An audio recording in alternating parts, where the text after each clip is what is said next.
The art of self-reliance is forging your own path, but the path is difficult. Made easier by learning from those who have succeeded in directing their own lives on their own terms. With their help and inspiration, your path to self-reliance moves from dream to reality. And now, here's your host, Dr. Rodney King. Hi, and welcome to another episode of the Art of Self-Reliance podcast. This episode is a little different in format from previous episodes. I speak to surfing legend Shaun Tomson and invited my good friend Arron Le Boutillier to join us. Shaun was Arron's hero growing up, so he made it very clear I wasn't going to interview Shaun without him. Shaun Tomson is a fellow South African, previously a professional surfer, former world champion turned environmentalist, actor, author, and businessman. Today, Shaun inspires thousands of people from all walks of life to write down and live by their own code and to ride the next wave of their life. In this episode, we discuss commitment, resilience, and connectivity. The art of self-reliance calls you to adventure, to develop your self-protection skills, to learn how to survive no matter where you find yourself, and to thrive amongst life's chaos. Hey, Shaun. Hey, Rodney. How you doing? Good. Nice to connect. Yeah, awesome. Well, hey, we really appreciate it. I got Arron on the call because you are his childhood hero. Hey, Shaun. Hey, Arron. How are you? Yeah, good, man. Good to see you. Good. You're looking very studious there with those wonderful old books behind you. Yeah, it's all a facade, mate. It's all for show. Yeah, so Arron said I couldn't do this interview unless he was on the interview himself. So I'm going to include him. This is kind of new because normally up until this point, I've been doing them all on my own. So Shaun, what I thought was probably the best way to go about this is if you're happy with this, let's just jump straight into it. And then if we have a bit of time afterwards, we can just chat. How does that sound? Sure. Whatever works for you. I'm easy. All right, great. So here's my first question for you, Shaun. When you hear the words self-reliance, what does that mean to you? I think it means taking responsibility for your ultimate path.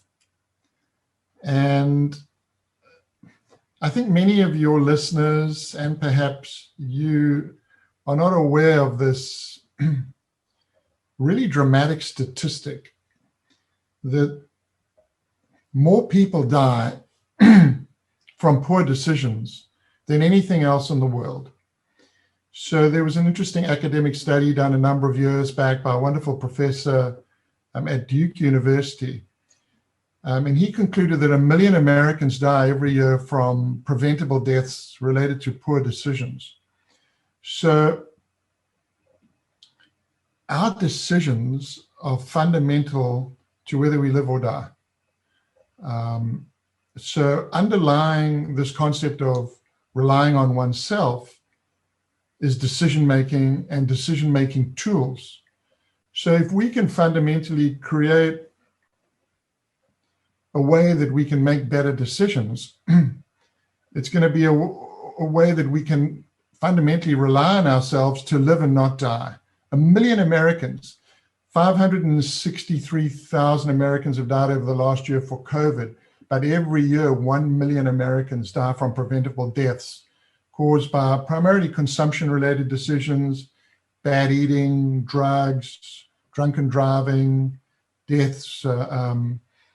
So self-reliance is at the core of what I talk about every single day to schools and universities and large corporations. So it's a very profound topic and a very important topic that I think doesn't get the heft that it should. Yeah, I think you brought up a really important point there. So I've got two things that are in my mind right now. Let's maybe just explore just for a little bit here. Why do you think it's not getting the attention that it should get? Because I agree with you 100% here. So I'm not sure how much you know about my background, but my doctoral studies was in mindfulness. So I'm very acquainted with this idea of attention and lack thereof, mindfulness and mindlessness. And so I'd like to hear from you. Why do you think it is that this doesn't really get the attention that it deserves? I think people think it's sort of airy-fairy. I think they think it's like kumbaya. I think that you have an incident, a shooting incident, and it's a terrible tragedy, and you have 10 people die, and the attention is focused on this particular issue of gun violence. It's blasted across the media, and yes, it's a terrible tragedy when one person dies from gun violence. But what about the million people that are dying from poor decisions? So how can we create this framework, and how can we create this awareness that your own decisions and the decisions of people around you, it's like a life and death struggle every single day. It reminds me, well, not it reminds me, but it brings to mind really interesting concept that every a single time you get on a plane, I think of it, and you sit down in your seat and they talk about the emergency, and they say, put your mask on before you help others. And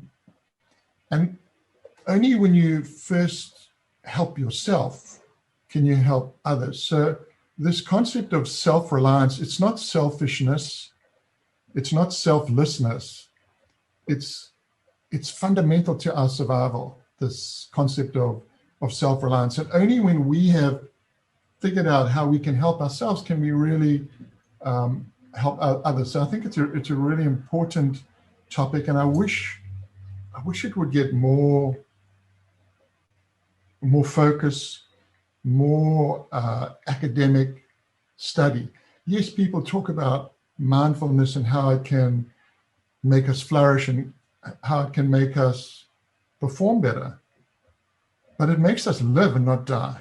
There's that really raises edge that I think people walk on every day, and we don't realize it. Yeah, I'm just thinking there as well, there is, and it seems to be a level of lack of self-awareness that is very predominant in our modern society. This could be a very in-depth conversation, but one thing that I do see amongst a lot of people is this loss of meaning.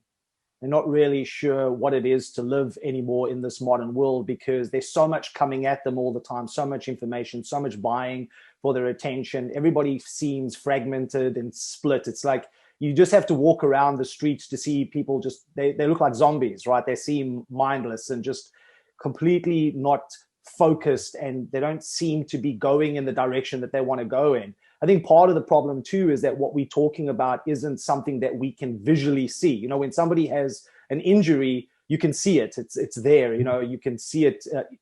For your eyes. But these are things that are internal, and we've also kind of set the stage for, especially amongst men, that we don't want to talk about how we're feeling. So I'm not surprised then that a lot of the times, people are not being open, and I think that's part of the big step to make is, can we actually have the courage to actually speak about how we are feeling? Because until you can be open and vulnerable, I just don't think that you're going to make any of the inroads that we're suggesting here. Yeah, I think vulnerability and courage really go hand in hand along with humility. I mean, you have to be vulnerable to expose yourself. You have to have that courage to expose yourself. And over the last year, since COVID started last March, I would do these live streams to thousands and thousands of people, to enormous companies, leading companies like Gilead Sciences, for thousands of their team. They just invented the first treatment for COVID, remdesivir. And I would ask people, because I was really curious how they were feeling. You know, you say you see people and they look like zombies and people are crushed and beaten and broken. And I would ask people, I would ask the audience, I would say, please send me one word right at the beginning of my presentation before I spoke. Just send me one word that describes how you're feeling right now. Just one. I just want one word. And these words would come in via text and via the web. And I'd create a word cloud on the fly using really cool technology, Poll Everywhere. It's a brilliant technology. So you get thousands of words coming in and it would form this word cloud. So I've spoken to about 100,000 people over the last year through COVID and maybe seen 100,000 words in the form of word cloud. And I'll tell you what I have seen, okay? So these are words from the inside out. These are words, anonymous words, because I don't know who the words are coming from, but the teams know that the words are coming from their team members, okay? So the words are, I call it a sad mind state, okay? Stress, anxiety, despair, disconnection. Those are the four big words. So those are the four, I mean, this is a really like simple way to look at the fundamental problems that people are facing in COVID. Just with a simple exercise, a simple like analysis, stress, anxiety, despair, disconnection.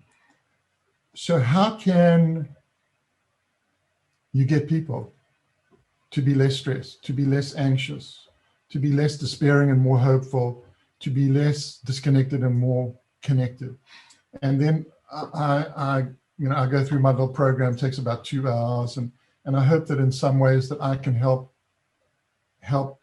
people through this and just give them a different perspective and a tool. That's what I give. I give a different perspective and I give a tool that can help them become more self-reliant, because my tool is a code, 12 lines, every line begins with I will, and it's about personal power. It's about self, I will, not anyone else but yourself. But through that code, writing that code and then sharing that code with others, people reveal, I think, their best self. They reveal their fundamental purpose. And not only do they inspire themselves with their own code of self-reliance or their code of commitment, they inspire their team members too. And when you state, I will, in front of your team, man, you've got accountability there. Also, it's an incredible process of vulnerability because you are revealing who you are from the inside out.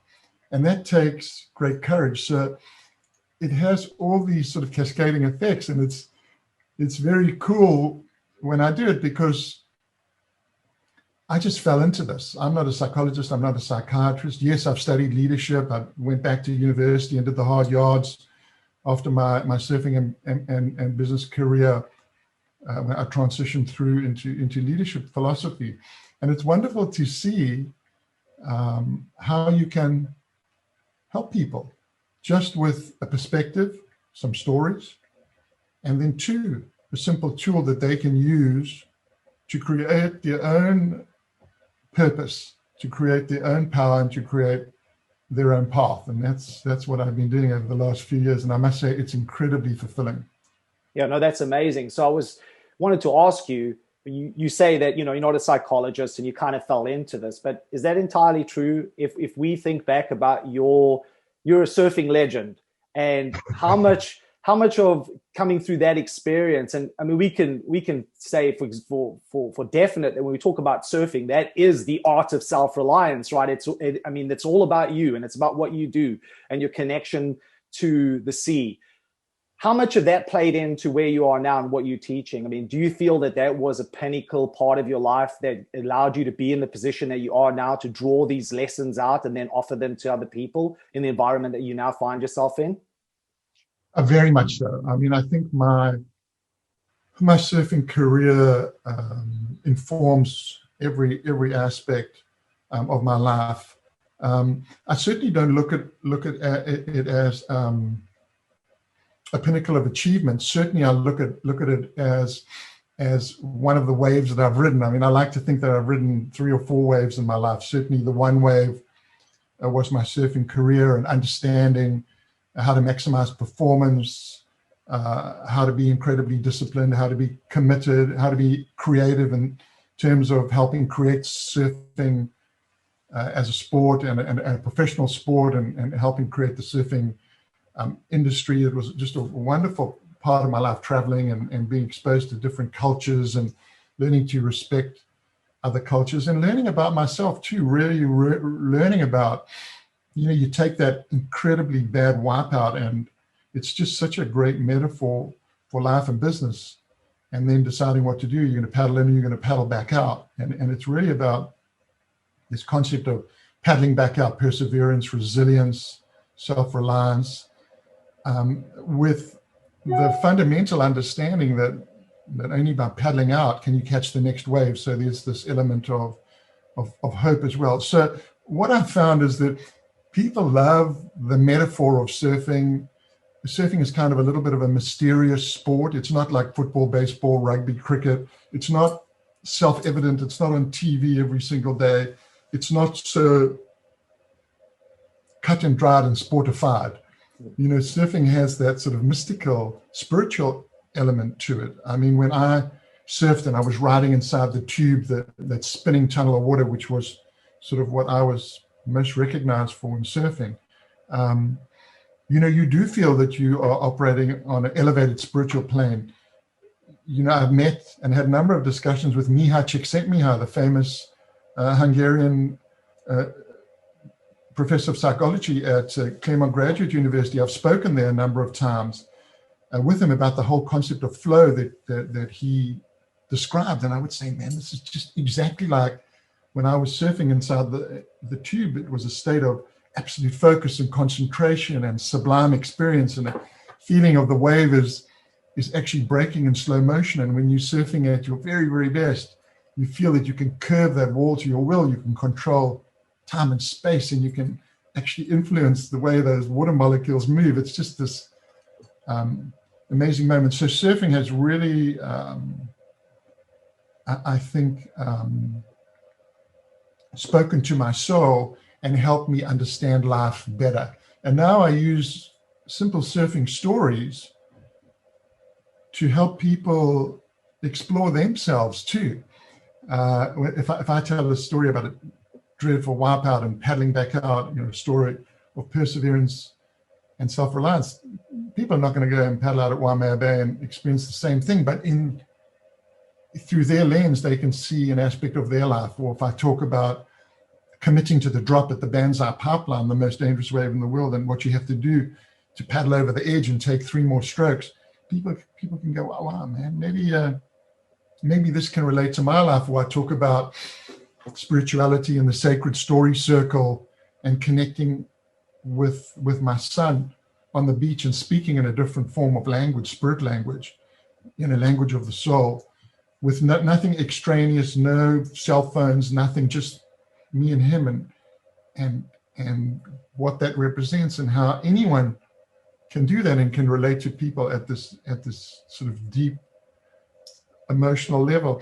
People relate, even though their experience and my experience are different. Surfing has this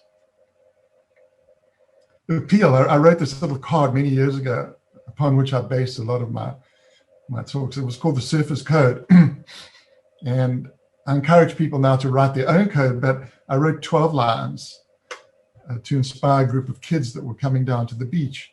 And one of the lines of the 12 is that I will realize that all surfers are joined by one ocean. And it's really, I think, a beautiful line about connectivity. And certainly that's what I think as humans we have suffered from over the last year, this disconnectivity. But still there's that realization that we are all connected, and we all have great power, yes, to influence ourselves, but others as well. Yeah, for sure. So before we talk a little bit about some of the topics we said we were going to, I want to just see if Arron has anything he wants to kind of bring into this and ask. I'm sure he has. Anything, Arron? Yeah, I have one question, but before I do the question, I just want to revert back to the surfer's code, because there was a few there. Never turn your back on the ocean, always paddle back out, which I think was a great story that you came up about when you were 19 in Waimea, when you had that kind of horrendous wipeout. And also never paddle back in, always surf back in, right?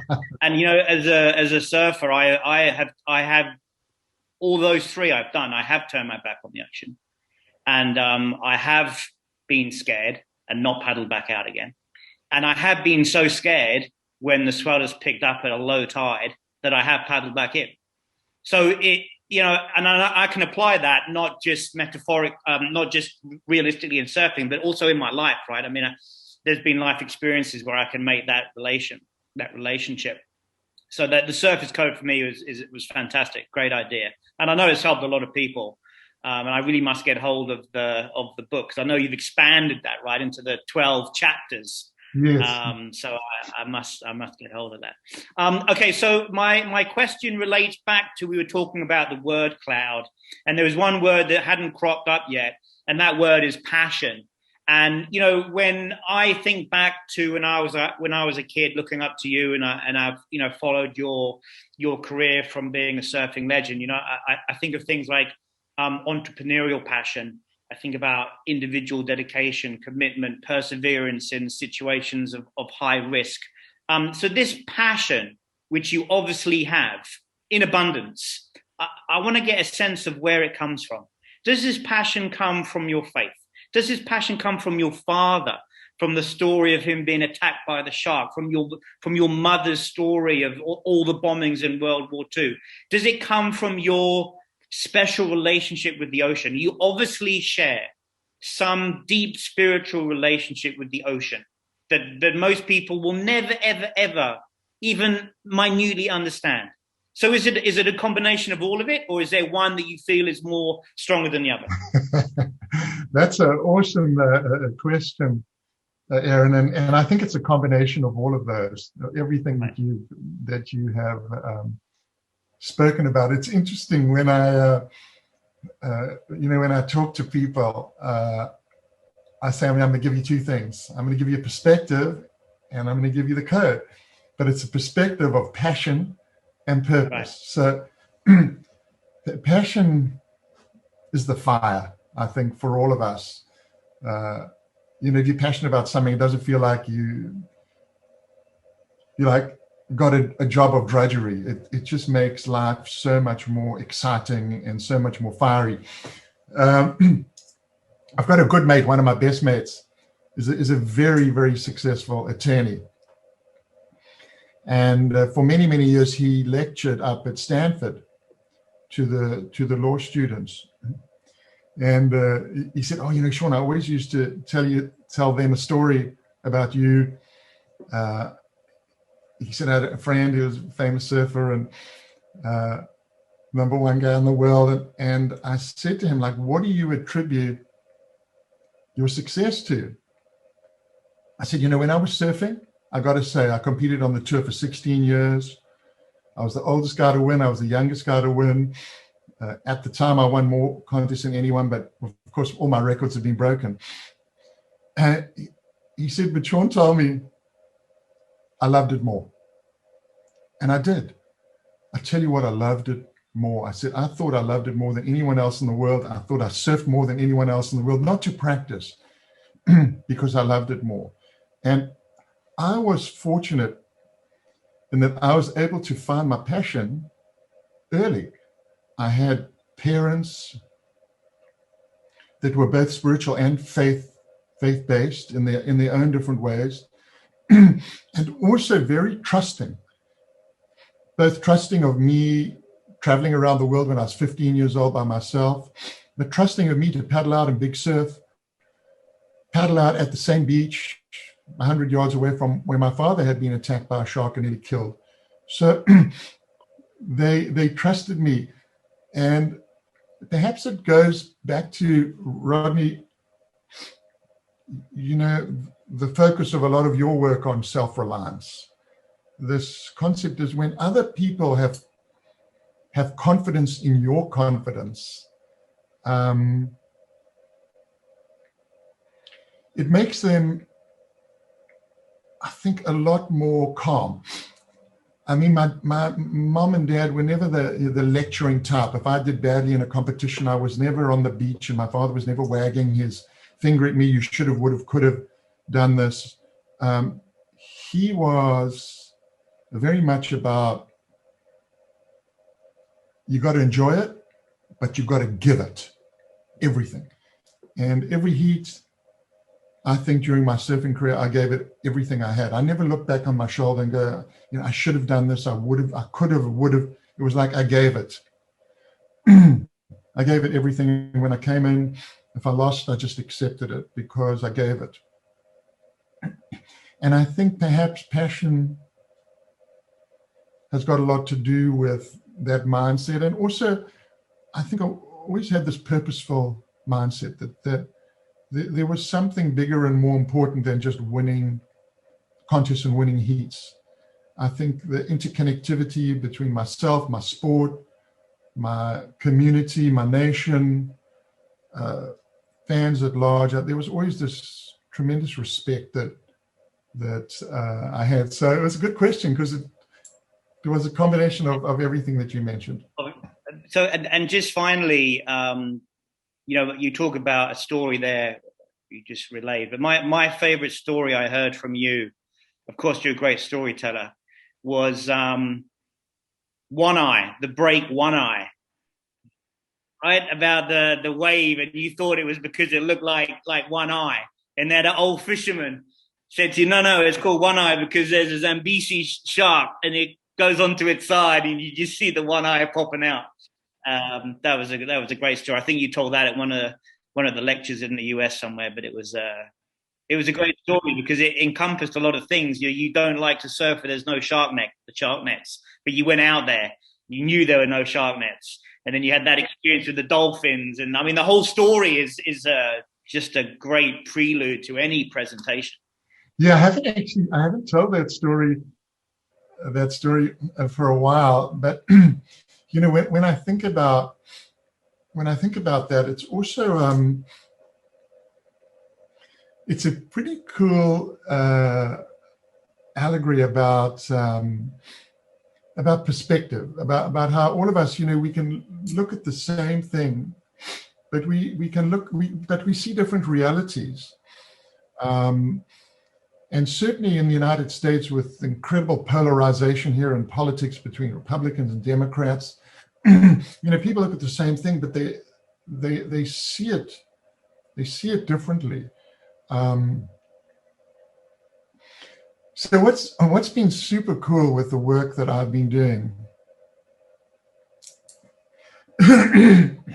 is that I think by having people reveal their purpose and reveal their best selves in a very non-threatening way. Yes, there's a vulnerability associated with it, and yes, there's an accountability associated with it.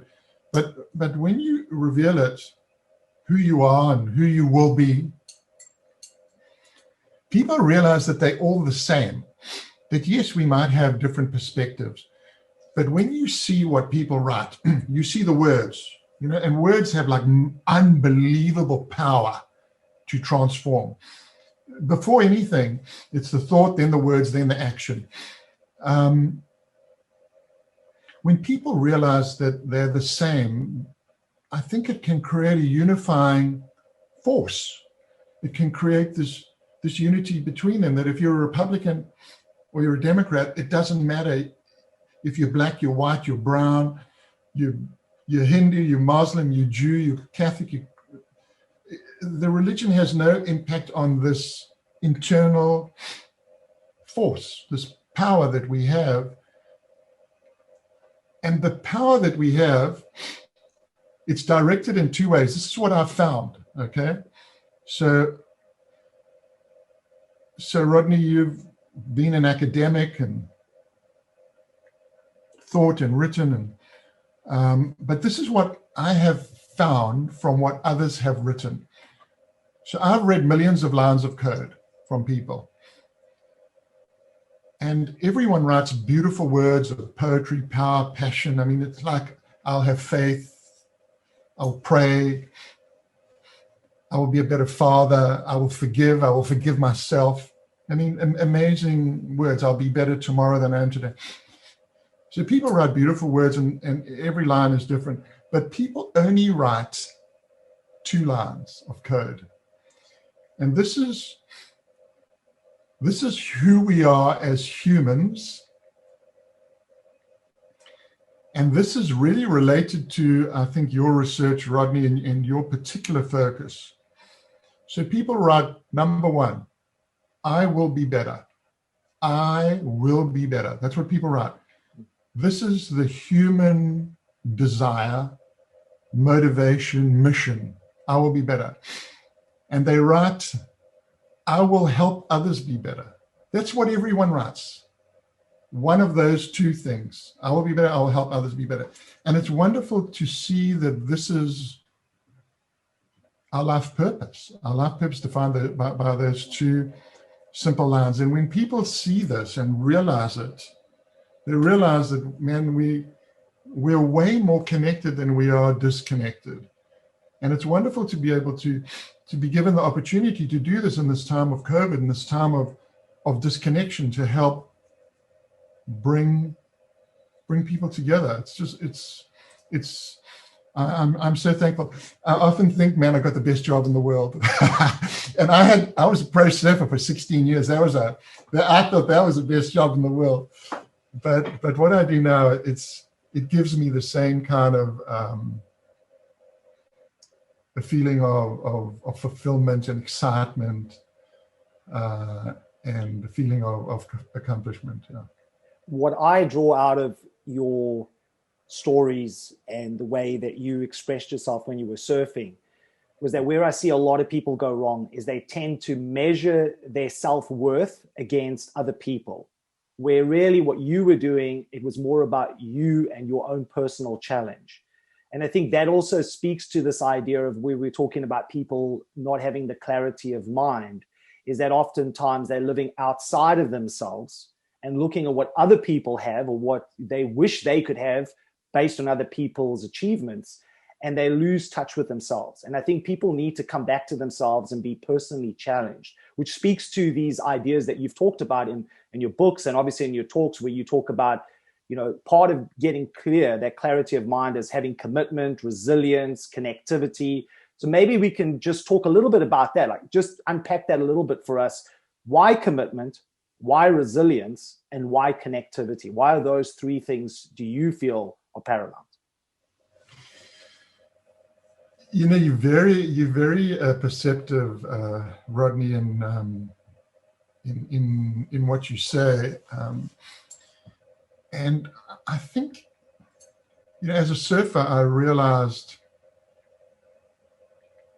at a very early age is that there's only so much control that you have over the situation, particularly regarding competing against someone else in a heat. I mean, you could be a way better surfer, and the other guy's just going to get that incredible wave that's going to win him a heat. So you do have this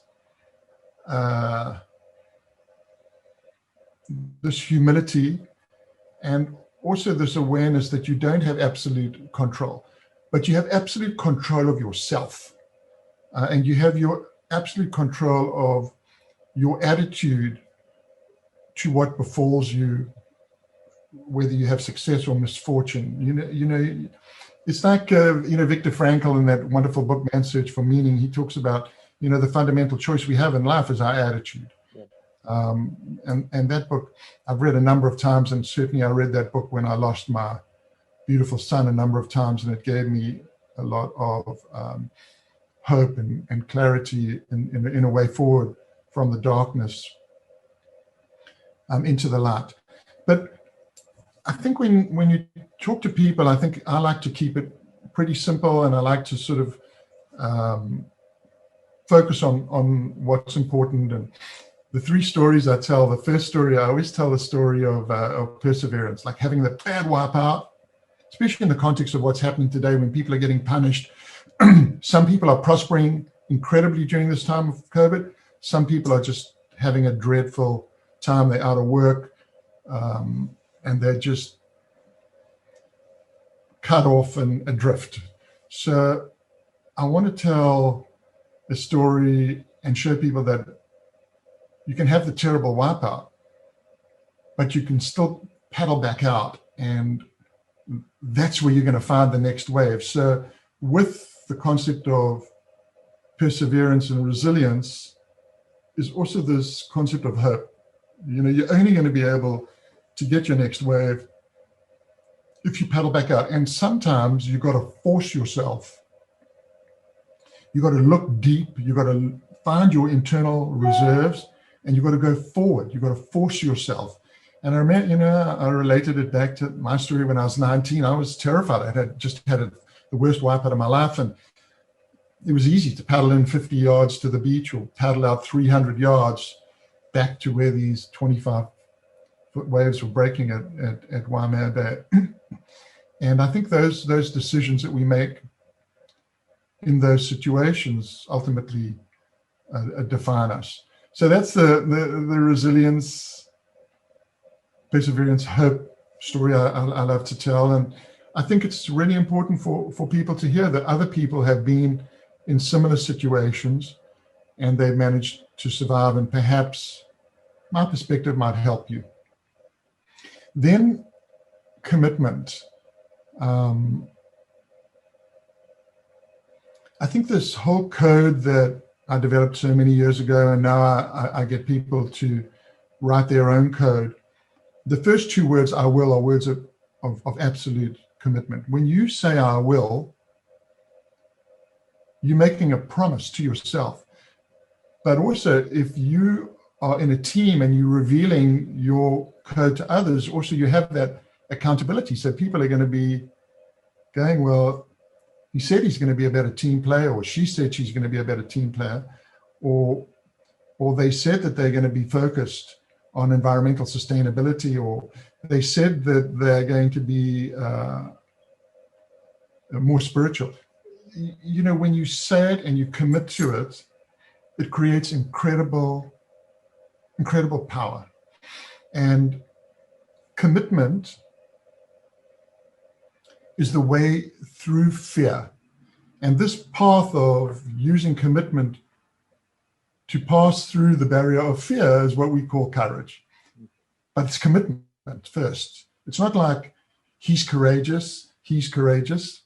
It's all about committing. Like I thought when I was sitting out there and I was, 18, 19 years old, and I was sitting out of the Banzai Pipeline, the most dangerous wave in the world, trying to find the courage to paddle over the edge. And it's not like you just find the courage, but you can be committed. And all I did is I paddled and paddled and paddled, and I took 3 more strokes. And that commitment, that physicality, that just 3 more strokes, took me over the edge, and ultimately can be identified as courage. It's the commitment that comes before one looks back in retrospect and says it was courage. I think courage is kind of the retrospective evaluation of the physicality associated with committing to that step. So for me, it was 3 more strokes. For other people, it might, it'll be something completely different, but it's that I will. It's that mindset of I will take off. I will paddle over the edge. I will, whatever your I will is. And then the last story, the one about connectivity, the third story, I think is vitally important for what we've all been experiencing over the last year. Like I say, people say sad mindset, stress, anxiety, despair, disconnection. It's like we've been so disconnected. My mom's 91 years old. I mean, I speak to her on the phone every day. I haven't seen her for a year. I'm going to see her this coming weekend for the first time over Passover. But it's like, how can you bring people together? How can you connect them? And for me in my work, I believe that getting everyone to write and share their code can bring them together, because they can see that, like I said, while we're different, we're all the same. And I talk about this concept of spirit language. You know, speaking in the language of emotion and love. And, you know, people think, oh, it's kumbaya. It's like, you know, what is this BS that, but I talk about my late son and I at this beautiful beach in Santa Barbara when just the two of us were on the beach together, and he built this circle of stones in the sand, and inside that circle he built two more circles, so we had three concentric circles of stones, just the two of us built together on the sand on a lonely beach. We were the only people on the beach. And then inside the innermost circle he put down two rocks and got a stick, and then he said, Dad, this is a sacred story circle, and we're going to tell sacred stories inside the sacred story circle. He said, there's just one rule: whoever's got the stick tells the story and the other person listens. So we sat inside this circle, father and son, no one else on the beach, just the two of us, and we just told each other stories. And I held the stick and he held the stick, and it was amazing. And people can see the amazing love that I shared with my son, and they realize that those are the best moments in life. And they're rare for only one reason, because we've got these bloody cell phones and devices, yes, they can bring us together, but they can also disconnect us. So those moments when we just get together with each other and we speak in spirit language are like so important. And my son and I, we spent an hour on the beach, and it was maybe one of the best hours I've ever spent in my life. And then when we went home that night, and I know Aaron's heard this story, we went home up to my house. I put my key in the lock, and Matthew dug in his pocket and pulled out one of the stones from the sacred story circle. And he said, Dada, you know all the stories we told today? They all inside that stone. How about that? And he put the stone outside our house. And I think it's just, all of us, I think, have this incredible responsibility to connect others and to be this positive force, because we've all got great power, every single one of us, through our family networks, through our work networks, through our social networks. We have incredible power to influence, and incredible power for good or for evil. And when I talk to kids, and sometimes the large corporates as well, I say, you know, with great power comes great responsibility. Who said that? And people go, Nelson Mandela, Mahatma Gandhi, Martin Luther King, JFK. And I go, it comes from Spider-Man, baby. That's Uncle Ben, Spider-Man. And everyone laughs. But it's a wonderful statement that with great power comes great responsibility. And in today's world, with the interconnectivity and social media, we all have this great power, and it's up to us to exercise it as we see fit for the force of good. I think that's beautiful, Shaun, especially, you know, sharing stories. I mean, I've realized, I'm in a similar situation. I'm on the Isle of Man right now. My kids are in South Africa. I haven't seen them over a year because of COVID. And, you know, as we've been talking and just kind of reflecting on the best times that we had, it was those times where they were quizzing me about my life, and I found myself telling stories, and it was through the stories that they learned the most important lessons, you know. So you realize that it's not when you being the lecturer, father, you know, I'm lecturing you about what you're doing right and wrong. Actually, where the real true lessons, the life-changing lessons come in, is in those moments of story, the moments of where you are talking about the experiences that you've had through your life. And they'll ask for those stories over and over again. My little guy, he would always ask for the same stories. And I'm like, but I've told you that like 50 times. No, but I want to hear it again. You know, Dad, tell me that same story. And that's pretty cool. And there's a very important lesson there. I think we all have our stories, and if we share them, that is the place where we can really learn from each other and share our humanity, as you describing. Yeah. I never thought that my life would go down this path. When my wife, Carl, and I, we've been married for 34 years now. When we lost our son, when we lost Matthew, everything, everything changed, and you just sort of reevaluate who you are, where you're going to go, what you're going to do, what your life purpose is. It's really was really a time of change and transformation for me. And,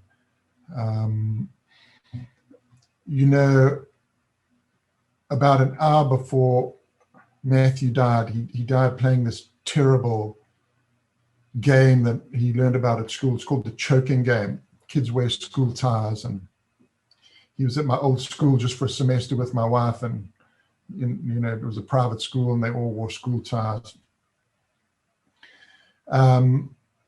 He read me this essay that he'd written at school.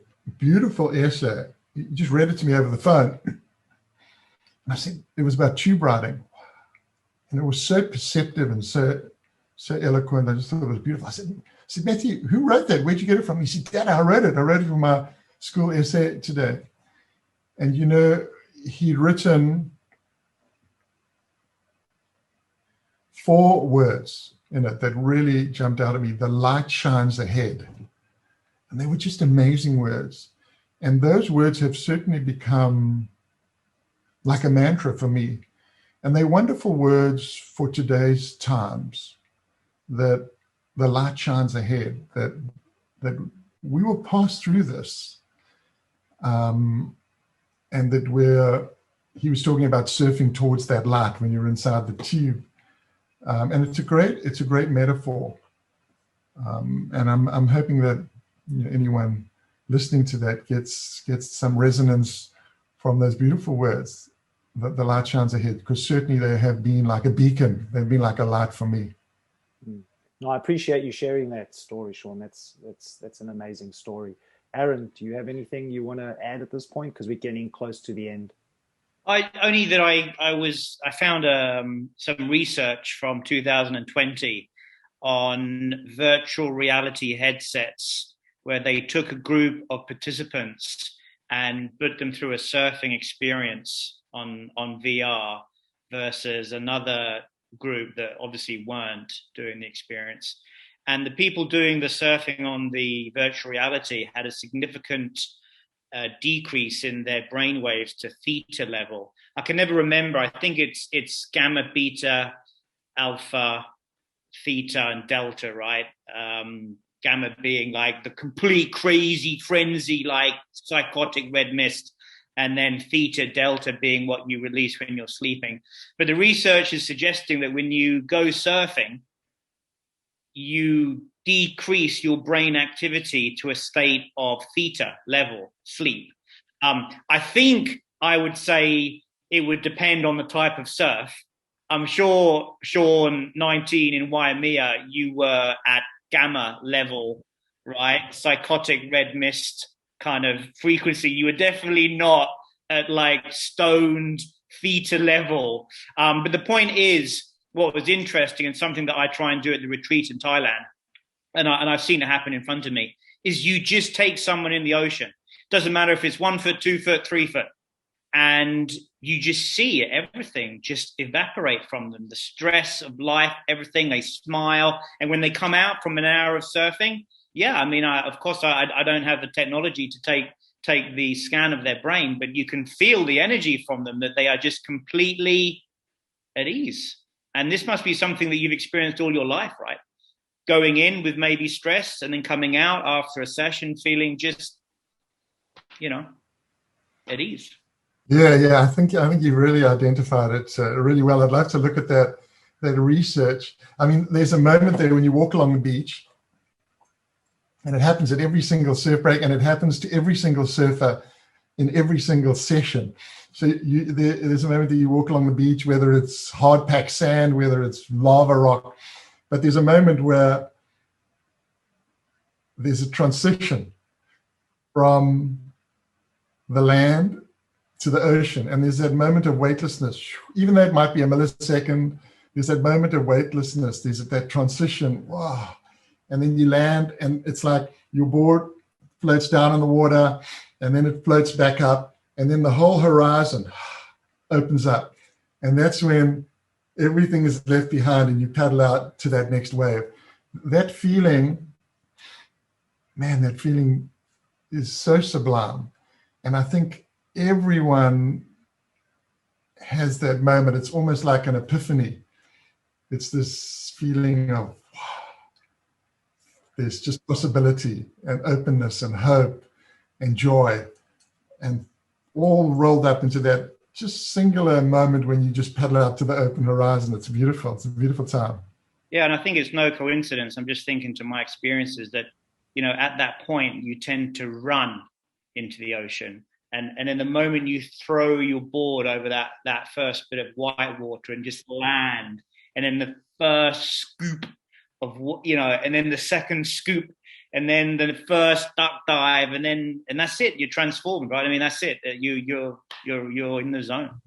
I think it's no coincidence that Miha Csikszentmihalyi called it flow, and I thought that it was so descriptive of the surfing experience. I had a brand that I started when I was about 23 years old. It was called Instinct. Hey, I used to wear it every day. If I didn't have an Instinct sweater on or an Instinct t-shirt, I got beaten up at school. I mean, you had to have an Instinct t-shirt. Yeah, Instinct was a popular brand, but I called it Instinct because the best moments in surfing are when you're inside the tube, and the best tubes happen when you're operating on instinct. And I called it Instinct. This was before Miha Csikszentmihalyi had written about flow. I called it Instinct, the inner rhythm, because I just felt that, you know, surfing is this sort of state of just absolute inner rhythm. And Instinct really represented this inner rhythm. And it was interesting to see and meet him and chat and see how his research just so closely parallels the surfing experience. Yeah, absolutely. I mean, I only just started surfing, so I mean, a couple of times, and I loved it. But for me, my flow is on the mat as a martial artist and doing jiu-jitsu. I can see the parallels, right? So when you're talking, I can make that connection because I've been in that same space. It's amazing to be there. And so it just shows you that it's not only in surfing, it's in other experiences too, right? Very much so. I mean, I have a friend who's a professor at our Rotterdam School of Management. It's one of the top schools in Europe, and she's was like number one in the world in Taekwondo, and you know, we've spoken about the similar experiences that she has. So I think in any artistic sporting endeavor, you can feel that sort of that state of flow and that state of connectivity, mind, body, and soul. So, Shaun, as we come to the end of this, because we want to be respectful of your time, can you leave us with last words of wisdom? What would you want people to leave this session together with, taking it into their life? So, I'm really going to make a plea to anyone that's listening that wants to make these 45 minutes worthwhile. Is pick up a sheet of paper and sit with your family. Sit with the people that you love most, your wife, your husband, your children, and give everyone a sheet of paper and 15 minutes. Put in a little timer, and you've got 15 minutes. Together you do it, and you write your code. 12 lines, every line beginning with I will. Just write anything, write what you will. And then once you finish the exercise, 15 minutes, one at a time, you stand up and you read it to the others in your group. And if it's only you, write your code and share it with someone you love, or share it with someone who has meaning to you. I like to say that this code is open source code. It's there to be shared. It's there to be used in any way, shape, or form that people want to do it. But do the exercise, because I know that my words, your words, Rodney, your words, Aaron, they're going to be blown away. The south wind's going to blow, the north wind's going to blow, the west wind's going to blow, the east wind's going to blow all the words that we've said over the last 45 minutes away. But when you write something down, when you write down your code,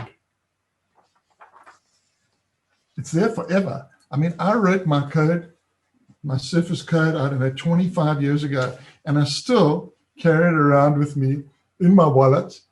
And when things go sideways, as we all know, things go sideways in life often, I read my words, and my words give me great power. My words. That's why when you write your code, it's not Shaun Tomson's words. It's your words. Those words, I promise you, I will absolutely unequivocally state, your words can give you great power. And your words can give other people great power and inspiration and upliftment again. So write your code, 12 lines. Every line begins with I will. And connect with me on LinkedIn. Say, how's it? Absolutely. That's powerful, Shaun. Thanks. I appreciate it. That was awesome. To learn more about the art of self-reliance, our virtual coaching service, online courses, and our retreats in Thailand, head over to Primal Skills. That's with a Z.com.